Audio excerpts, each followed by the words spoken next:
اعوذ باللہ من الشیطان الرجیم بسم اللہ الرحمن الرحیم۔ آج کی اس اہم بات کے اندر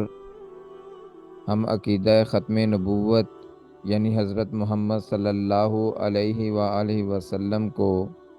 اللہ عز و جل کا آخری نبی ماننا،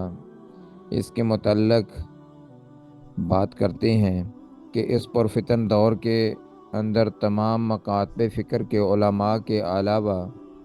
ہر مسلمان شخص کی ذمہ داری ہے کہ وہ اپنی فکر معاش کے ساتھ ساتھ اس عقیدہ کے متعلق اپنے بچوں، گھروں، سکولوں، کالجوں، یونیورسٹیز، بزنس اور دفاتر وغیرہ میں اس عقیدہ کی حقانیت سے پردہ اٹھانے کی بھی فکر کی جائے، تاکہ ہمارے مضبوط ایمان کے ساتھ ساتھ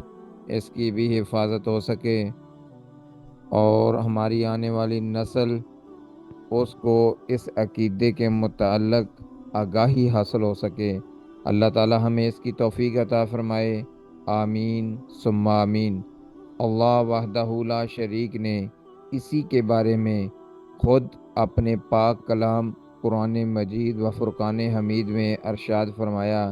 ما کان محمد ابا احد من رجالکم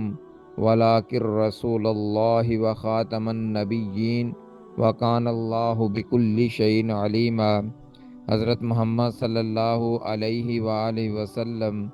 تم مردوں میں سے کسی کے باپ نہیں ہیں، لیکن وہ اللہ کے رسول ہیں اور تمام نبیوں میں سب سے آخری نبی ہیں، اور اللہ ہر بات کو خوب جاننے والا ہے۔ جزاکم اللہ خیر، والسلام علیکم ورحمۃ اللہ وبرکاتہ۔